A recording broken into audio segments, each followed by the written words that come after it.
Welcome to this virtual tour of the Knox Church Cemetery. Our historic cemetery is located on the property of Knox United Church on the northeast corner of Midland and Sheppard Avenues in Agincourt. The earliest settlers to Agincourt emigrated, mostly from Scotland, in the late 18th up until the mid-19th centuries. Upon arrival, many of these pioneers established family farms or small businesses in the tiny village of Agincourt, Scarborough. In 1848, a small group of these families founded Knox's Church, Scarborough, at the intersection of Main Street, now Sheppard Avenue East, and Church Street, present-day Midland Avenue, where it still stands today as Knox United Church, Agincourt. The first wooden one-room place of worship was built on 1 acre of land donated by Thomas McKee Kennedy as his contribution to the new church. Pictured below is the original one-room Knox's Church. Jane Nicol Armstrong is the earliest recorded burial in the Knox Church Cemetery. She was born in Roxburgh Shire, Scotland, in July 1782. Jane died in December 1832 at the age of 50 years. Her burial took place almost 16 years before Knox's Church was founded. This early date lends credence to the belief that this site was initially a pioneer burial ground. Jane was the wife of Adam Armstrong, who was buried alongside his wife on April 26, 1857. The inscription on Jane Nicol's tombstone reads, Jane Nicol, died December the 5th, 1832, aged 50 years. This tombstone, in memory of John and Mary Lauder, represents another of the earliest burials in our cemetery. Mary Tennant Lauder died in December 1836 at 53 years of age. Her husband, John Lauder, aged 71 years, was interred here in December 1849, shortly after Knox's Church, Scarborough, was established. Throughout our cemetery, you will notice that many people died at a very early age in comparison to our lifespans today. Throughout the cemetery grounds are recorded the deaths of many young children, as well as those of women who died in childbirth. This gravestone in the Knox Church Cemetery is in memory of William Clark Sr. and his wife Isabel Stevenson Clark. William Clark and his wife Isabella, along with their 11 children, immigrated to Scarborough from Ayrshire, Scotland in 1838. He had been ordained in 1830 to the Presbyterian session in Scotland. The Clark family farmed at the intersections of present-day Kennedy Road and Finch Avenue, which was known in earlier days as Clark's Corners. William's wife Isabel died just before Knox Church was opened in October 1848 and is buried in Streetsville. In 1849, William Sr. married Margaret Crawford. William played a leading part in making the formation of our church a reality. William Clark was on the first session of Knox in 1848. William Sr. also served on Scarborough Council from 1853 to 1858 and was deputy reeve for 5 of those years. Thomas McKee Kennedy and Jane Montgomery Kennedy. The Thomas McKee Kennedy family donated 1 acre of their land as their contribution to the building of Knox's Church, Scarborough, in 1848. In December 1871, the Presbyterian Church of Canada purchased an adjoining acre from Mr. Kennedy in order to expand the cemetery grounds. Another 1/5 of an acre was subsequently acquired in 1911 to square out the present Knox Cemetery. One of Toronto's busiest streets, Kennedy Road in Scarborough, is named for the pioneering Kennedy family. To this day, descendants of the Kennedy clan continue to worship at Knox United Church. William Ferguson and Annie Campbell Ferguson. The Ferguson family emigrated from Glasgow, Scotland, and settled in Malvern, where William worked as a pump maker. William Ferguson and his wife Annie were among the 40 original congregants when Knox Church was founded in 1848. William was an elder for 40 years. For many of those years, he also served as a presenter, using a tuning fork and his hearty voice to lead the singing of hymns during worship services. In that day, it was frowned upon to use a piano or organ in a place of worship. In June 2000, a stained glass window insert depicting the 10 Commandments was dedicated at Knox in memory of William Ferguson and Morley Meinecker, who married into the Ferguson family. William's and Annie's great-great-granddaughter worships here at Knox and is a longtime active member of the Knox United Church Women's Group. Marshall and Mary Jackson Macklin emigrated from Ireland in 1828 and settled on a farm to the northwest of our church. Together, Marshall and Mary raised 17 children. The Macklin Forest Farmhouse, built in 1851, is a historic site that still stands on Macklin Gate Court near Brimley Road and McNichol. Macklin Public School in the Milliken community is named in honor of this Scarborough pioneer family. The names of 3 daughters of Mary and Marshall are engraved on one side of the Macklin stone. Mary Ann died August 4, 1847, at the age of 9 months and 10 days. Almost 3-year-old Mary passed on April 9, 1856, while her big sister Selena died 2 days later at 4 years. Sadly, it is very common to find the names of many young children among those early settlers buried in the Knox Cemetery. The 8.1-hectare Brimley Woods Park on Brimley Road between Finch and McNichol was once part of the Macklin farm. Many of the trees in these woods are 100 to 200 years old. Paul Macklin Bolton and Mona Barley Bolton. Paul Macklin Bolton is the grandson of the aforementioned Marshall and Mary Macklin. While practicing medicine in Los Angeles, Paul met Mona Barley, a stage and screen actress. Married in 1938, the couple remained childless. Paul and Mona rest together here in the Knox Cemetery. Under her stage name, Mona Berry, Mrs. Macklin starred in more than 50 films during the 1930s and 40s, as well as performing on stages across the U.S.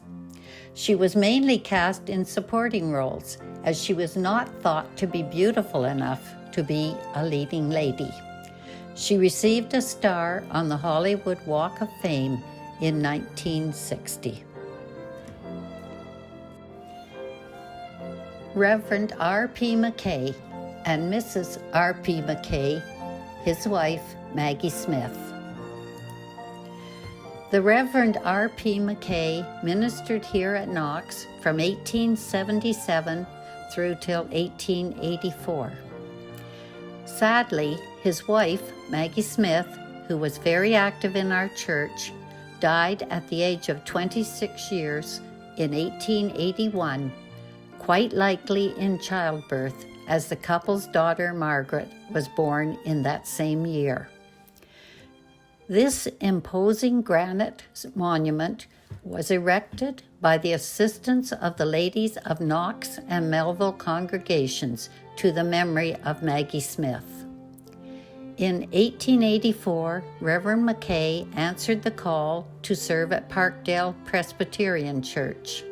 He later served for over 3 decades as Foreign Missions Secretary and, from 1911 through 1912, as the moderator of the Presbyterian Church in Canada. In 1929, Reverend Mackay was laid to rest beside his beloved wife Maggie in the Knox Church Cemetery, Agincourt. William Nicol and Annie Thompson Nicol. William's wife, Annie Thompson, is descended from David and Mary Thompson, who were the first white settlers to make their home in Scarborough. In 1872, William Nicol supplied the first load of bricks needed to build the new Knox Church building, which is still in use today. For their generosity, William and Annie received a rent-free pew for the rest of their days. William also served as a trustee at Knox. James Alexander Rennie and Elizabeth Jane Macklin Rennie. James Rennie's tombstone is very unusual and tells something of the interests of this man. 2 curling rocks, minus their handles, are mounted on top, where wooden bowling pins once stood. Rumor has it that a competition sprang up between 2 branches of James's family in an effort to lay claim to the biggest monument in the cemetery. If you visit our cemetery, perhaps you can locate the rival tombstone on your walkabout. The resultant animosity caused the 2 families to refuse to speak to each other for the rest of their lives. The original metal inscription on the monument has slowly deteriorated and partially disappeared over many years. This inscription reads, James Alexander Rennie, 1872 to 1921, his wife, Elizabeth Jane Macklin, 1877 to 1945. Leslie Howard Miller and Mary I. Miller. Leslie Miller was a learned man who loved people, nature, and languages. He spoke 6 languages. In October 1914, while teaching in Saskatchewan, he enlisted in the Canadian Army, later transferring to the Signal Corps. In 1915, Leslie arrived in France, where he served as a communications expert until the armistice was signed in October 1918. Miller rose through the ranks and received a field commission to first lieutenant in 1918. Having been raised on the Miller family farm near Kennedy Road in Agincourt, Leslie Miller was very interested in nature. While serving in France, he spent much of his free time writing and sketching in his diary about the trees and wildflowers he saw. He fought in the bloody Battle of Vimy Ridge in 1917, in which Canadian troops won a costly victory. After the battle was over, this young soldier and nature lover was saddened to witness the charred landscape and to realize that not one oak tree had survived the intense shelling. Miller gathered acorns from these destroyed trees, mailed them to his family in Agincourt, and, after his return home from war, planted them on his Agincourt farm, which he named the Vimy Oaks Farm. Today, the mighty oak trees that grew from these acorns dot the landscape on the property of the Scarborough Baptist Chinese Church, where the Miller farm once stood near Kennedy Road and McNichol Avenue.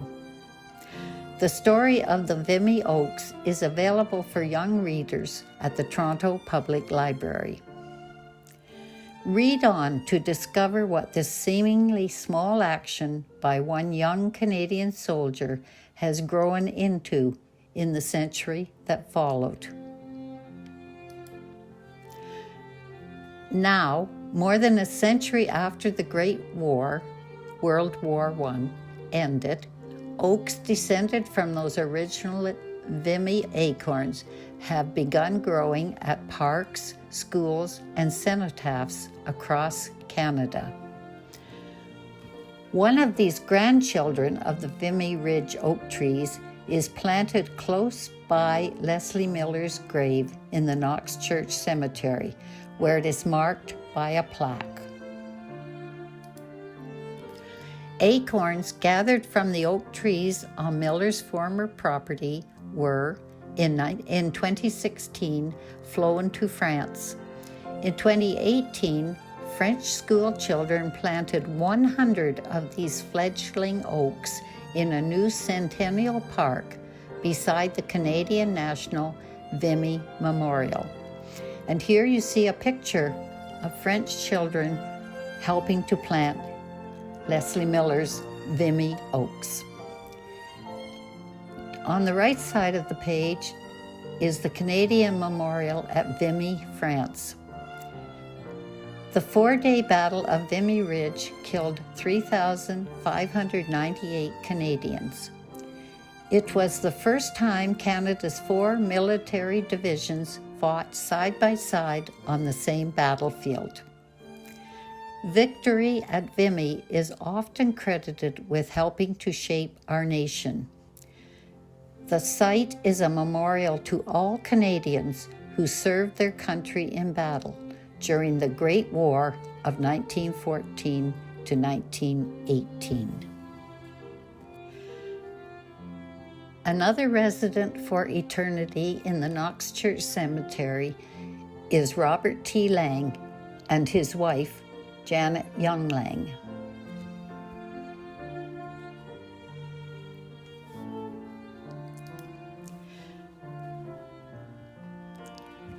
This is the story of the big Agincourt bank heist in which Mr. Lang figured prominently. In 1906, Agincourt was one of the most financially prosperous of Scarborough's villages due to its proximity to 2 railroads.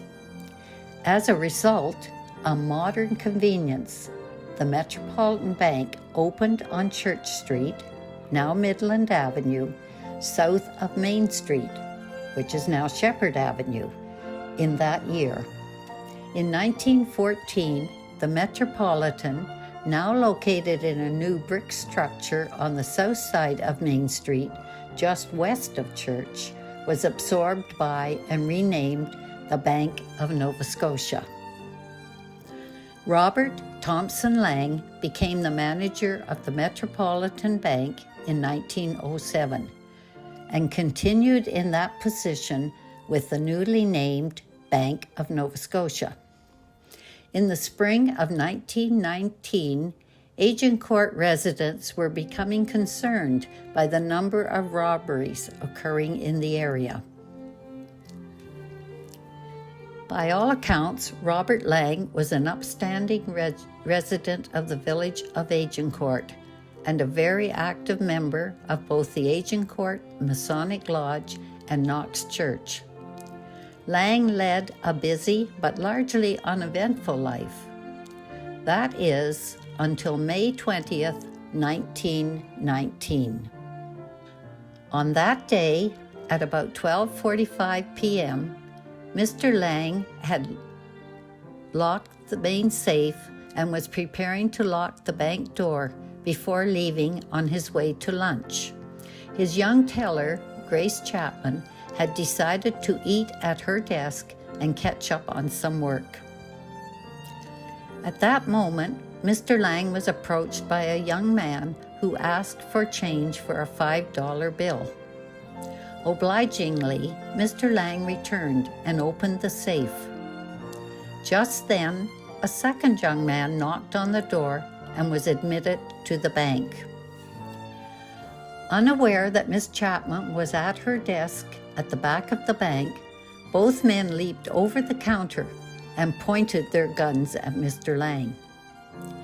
Because of some suspicious activity a few days previously, Mr. Lang had taken the precaution of placing a firearm in the walk-in safe. Picking up this pistol, Mr. Lang turned and fired at the two robbers, wounding the man, later identified as Jack Putwain, in the eye. Having been shot in the abdomen by one of the gunmen, Mr. Lang also fell to the floor of the bank. The second thief, Harold Boyes, ran into the manager's office where Miss Chapman was hiding. As he prepared to shoot again at Miss Lang, Grace Chapman lunged at Boyes and knocked the gun out of his hand. Panicked, Boyes ran out the bank door to a waiting car he had left idling, with the wounded Robert Lang in hot pursuit. According to witnesses, Mr. Lang, from the porch of the bank, shot several times at the fleeing Model T Ford as it sped westbound along Main Street. When Boyes was later captured at the home of Jack Putwain's sister in East York, it was discovered that Robert Lang had shot him 7 times as he fled the scene, the most serious being a wound to the abdomen. After undergoing surgery to remove this bullet, Boyes suddenly took a turn for the worse and died the following day. In the meantime, Agincourt business owners and passers-by, after hearing the shots, rushed to the bank. 2 local doctors tended to the gunshot victims, Mr. Lang and Mr. Putwain.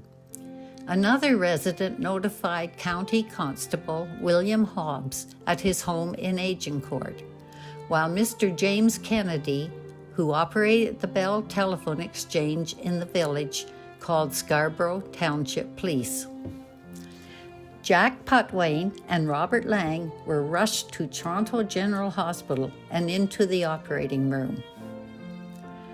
Permanently disabled by his wounds, Jack Putwain was released from the Toronto jail farm in 1921.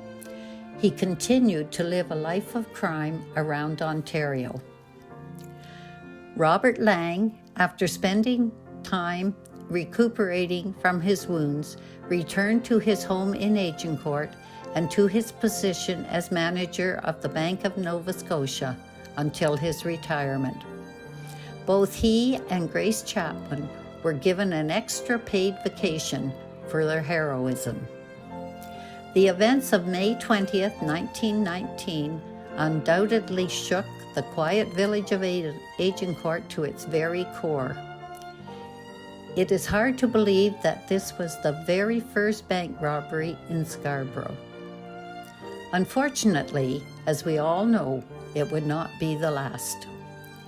Robert Thompson Lang passed away in Agincourt on March the 10th, 1934, and is buried in the Knox Church Cemetery.